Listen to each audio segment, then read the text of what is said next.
Akachiko kebyo kwerinda n'abakorombe bwegise nibo bayebembera urukiko rwatongoze cyombeke ci government marira hishomero rya Chinchiz High School.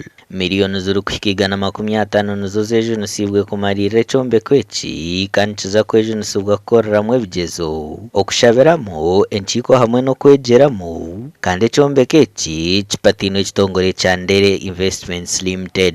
Mwe turi gukorera ibizamu abana umbwira barakora ibizamu bya sine ya kana ibya sine ya mukaga nangwa n'ibizamu byo kuhendere tamu jona turashyira kuje mu main hall jimpaha.